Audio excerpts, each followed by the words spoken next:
We're continuing with our delving into Mareh Yaakov after yet another hiatus. We're on Parshat Noach, so we're not going to bother doing something to review from the Parsha because everything we're doing is from the Parsha.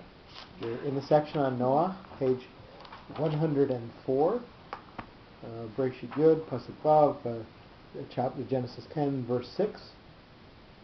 And what we were doing is we were going over the sons of Noah and specific references that both involve what their names are and the geography to which they eventually ended up in, and how the cancellation notes managed to tell us part of that story. So, number one, and sons of Uvnei, with a tipcha. So remember, tipcha is a backwards looking note, and it tells us that we're connected to something that has happened before. Similarly, and sons of another descendant of Noah developed along the basic principles of their originator, building their own nations, as referred backwards by the directional shape of the related reading mark.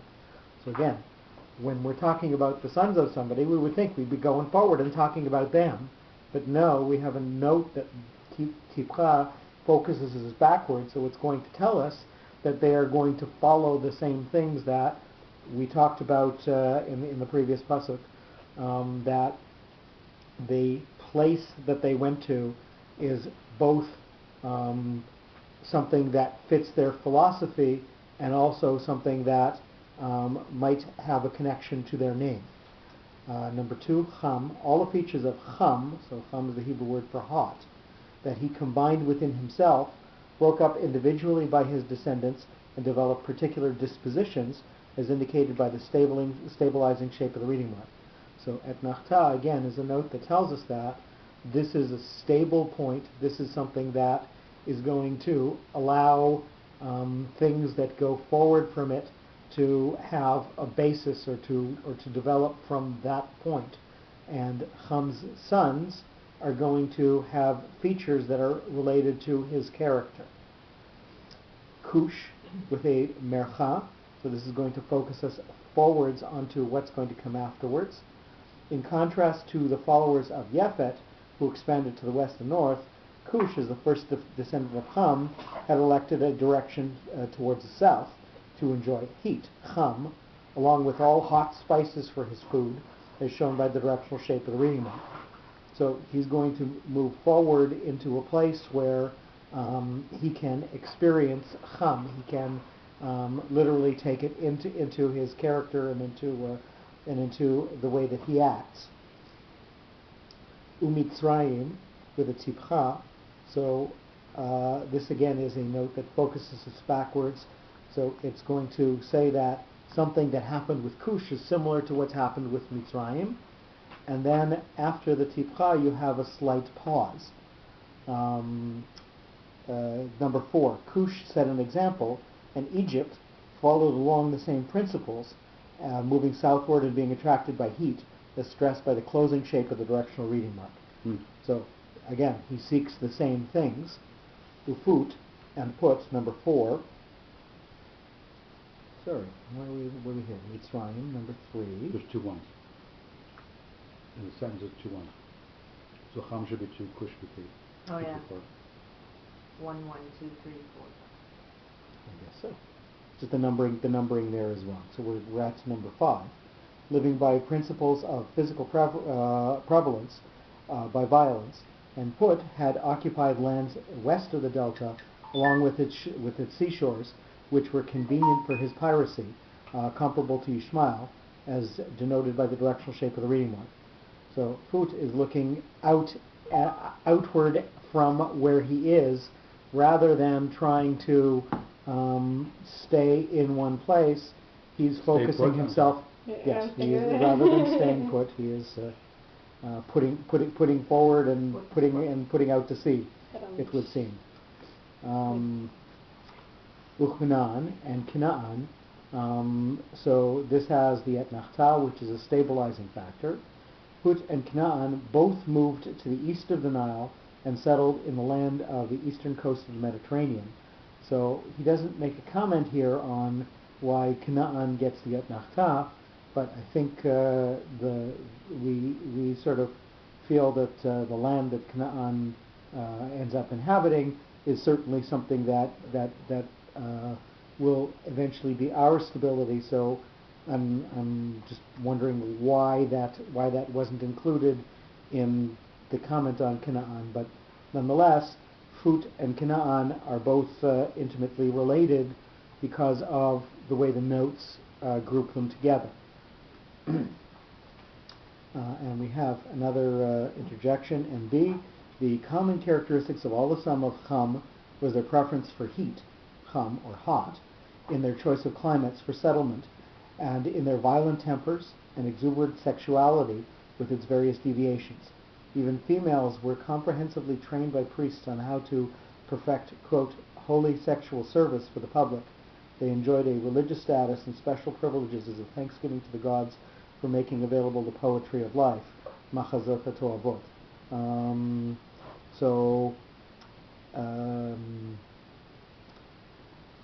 We will commonly see, sort of through the Sefer, anthropological comments, and the sources again that we said at the very beginning that we were going to quote include a lot of modern science and modern anthropology to try to explain how some of the things in Torah actually evolve. And again, he's trying to read this into a side note here to make a point that we have made several times, and especially it's probably important that we make now, that biblical names are not necessarily the names by which people were known. Rather, they speak of a characteristic or something about the individual that will allow us to glean their character or their role or their situation, rather than perhaps what they were actually called. So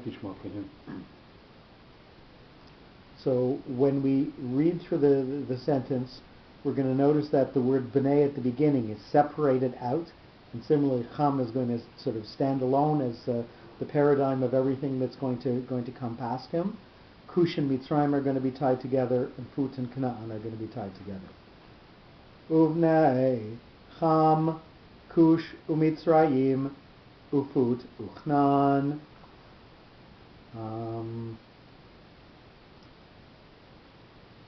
And perhaps one of the things that, again, we're going to see emphasized is that the actual grammar of the words will tell us whether something is said at a point of strength or at a point of weakness.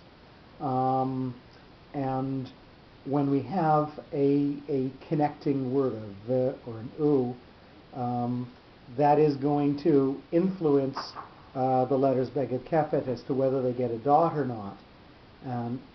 Phut, while he had the ability to perhaps be something of a stronger character, we see is defined by the rules of grammar to lose part of his strength. He's not put, he's Phut, because of the vav in front of his name.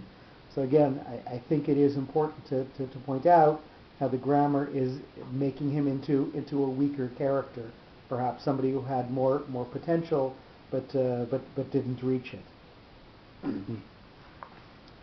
And we're going to go on, 10.7, uvnei. So we have the same word beginning a sentence, but you'll notice it's got a different note. So this has a munach, part of a zakef katon. Munach, we know, separates ourselves out very sharply from what's gone on before and leads forward into what's going to go on. So while we're talking about the sons of Ham, they're following the principles of all the other sons of Noach that have come up until now. When we're talking about Bnei Cush, we're going to try and see the distinction that sits there. Number one, the essential characteristics of Ham were inherited by his descendants, and sons of another clan had extended the principal rules of the originator to future generations with respect to successive occupation of new lands and ways of living, as indicated by the shape of the reading mark. So what it's telling us is that the sons of Cush, as they go forward from here, are going to try and differentiate themselves rather than stay consistent with what the other sons of Ham are going to do. So they're going to try and be distinct. Cush, number 2. Cush being the oldest son of Ham. This has a katon, so this is a two-part note. So we're going to look for, again, some duality when we discuss him. Cush being the oldest son of Ham was the leading personality of his principles, corresponding to Gomer in relation to Yefet, as pointed out by the bipartite shape of the reading mark. We went that last time. So we're going to go back to 10.3 to page 101, and we see that when we talk about the sons of Yefet, the oldest son, Gomer, has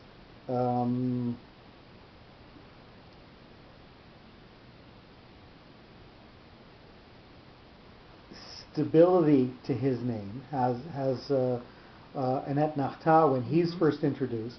But when we first introduce Cush, we see that he's got the katon, so he's got both good things about him, i.e. he is the oldest son. He was supposed to be a torchbearer. He was supposed to be somebody who led by example, if you will. And yet he obviously has failings in him as well.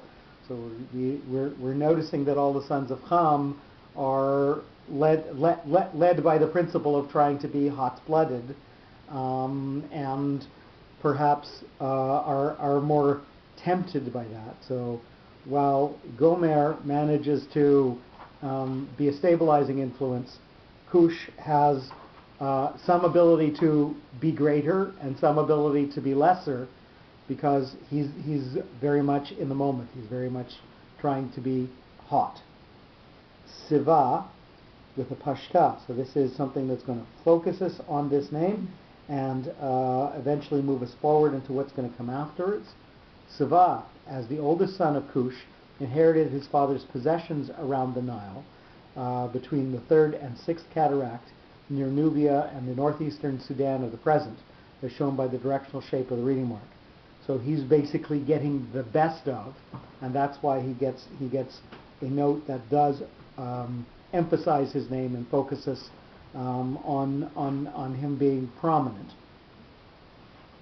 Vachavila, number 4. This has again a katon, so this is again the two-part note. So it's going to say that there's something good and bad here. Like Gomer, he took a direction for expansion towards the west, and Chavila moved from east to west Africa, capturing oases of great sands of the Sahara. His territory bordered Sva on the east, as stressed by the bipartite shape of the reading mark.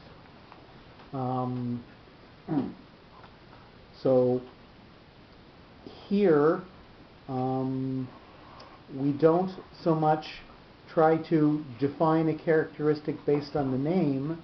Rather, we're trying to say who is influencing him, and that's how the text is trying, or the commentary is trying to define the text.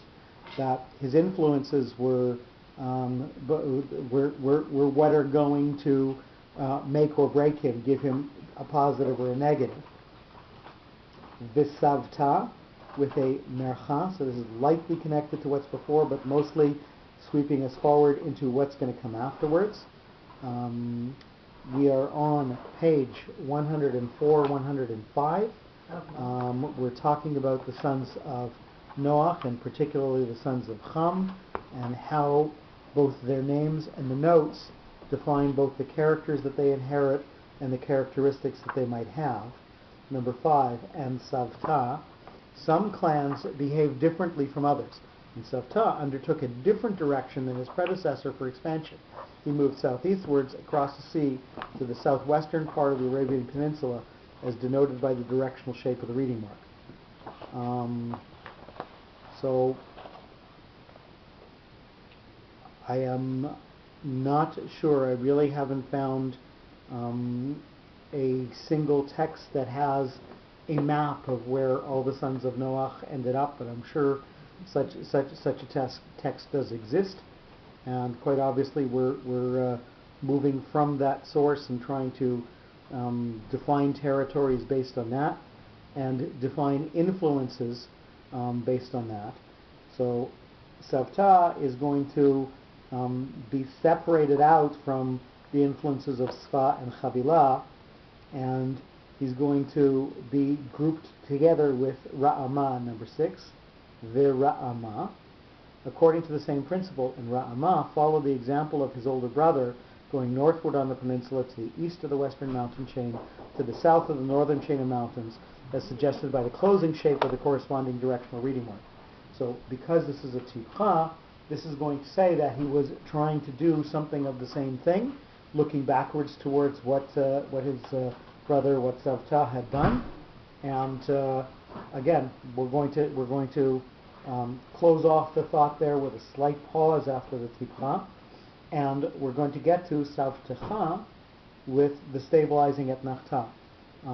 So this is going to be a separate type of influence, and it's going to be something that is noteworthy because it is going to give us stability.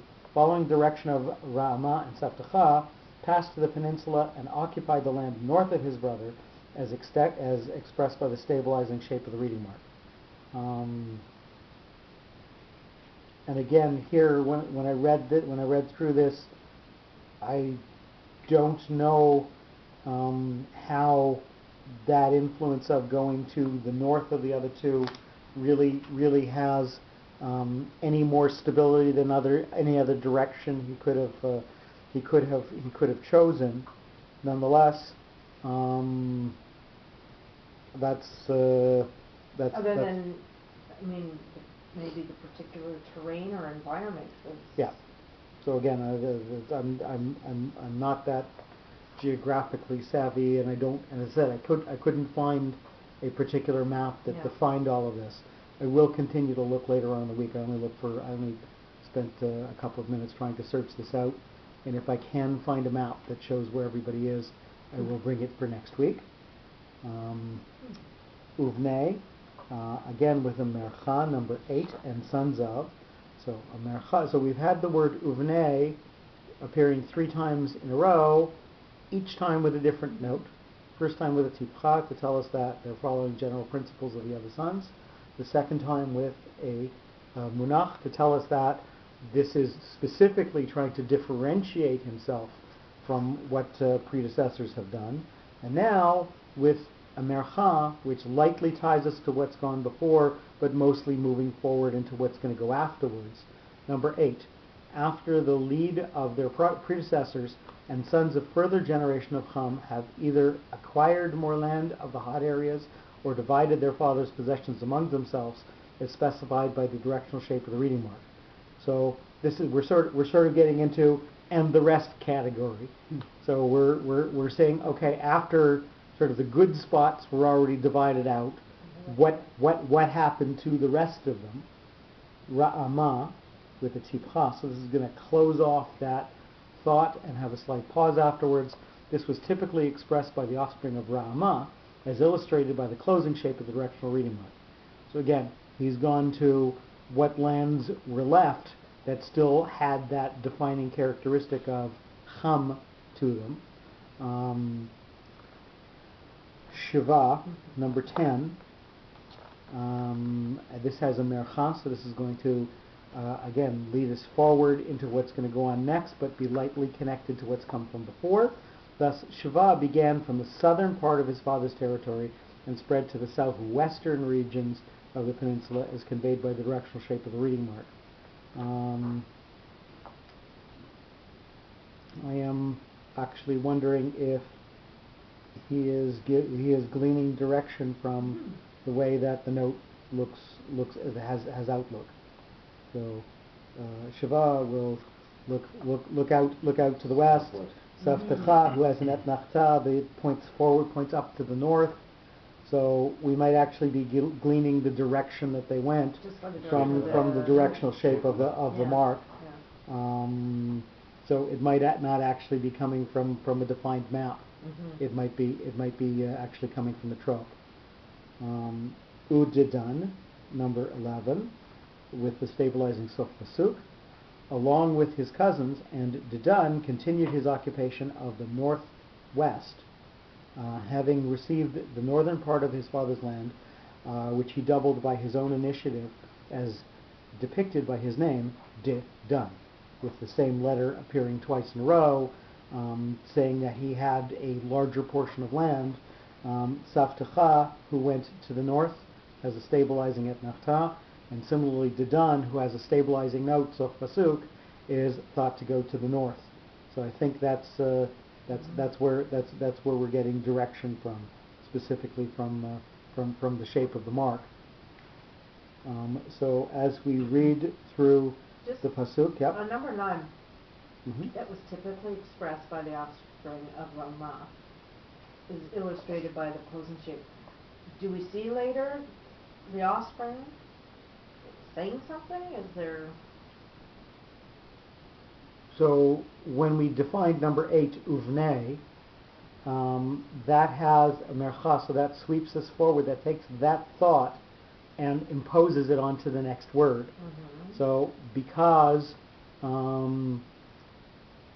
we're sort of separating out this last group of sons from the first group of sons that we've already defined, as sort of, trying to follow along, but the best areas are already gone. Mm-hmm. So Ra'ama is the one who is exemplifying by looking that direction, so looking, I guess, to the east, but exemplifying what we've said with the word B'nai, what we've said with number 8, the one word before it. Mm-hmm. So he's following those ideas, those principles. And when we read it, and again, overemphasize the pauses, you'll see Uvnei Ra'ama sort of stands by itself. Mm-hmm. Siva and Chavilah stand as a group. Savta, Ra'ama stand as a group. Savtecha stands alone. And Shva and Didan stand as a group. And again, we've sort of said how they're each having influences on each other. Uvenei Kush, Siva, V'Chavila, V'Savta, V'Rama, V'Savtecha, Uvenei Rama, Shiva, Udidan.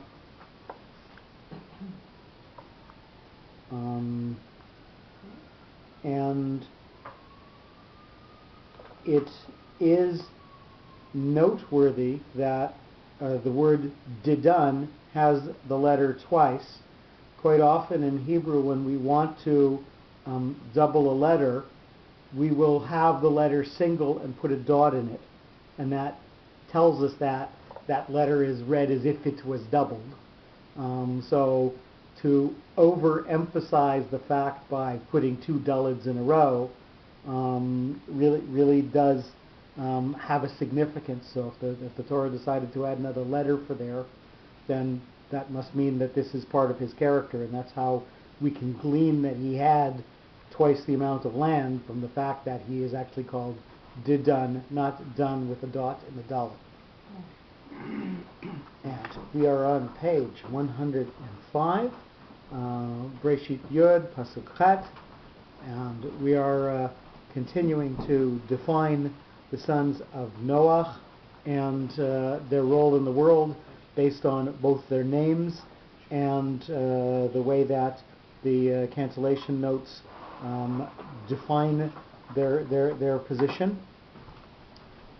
V'chush, number 1. This has a tipcha, so this is going to focus us backwards on what's happened before. The Chamites had distinct characteristics of their own, which were evident over large areas of land, and Cush was the epitome of that milieu, as referred backwards by the directional shape of the reading mark.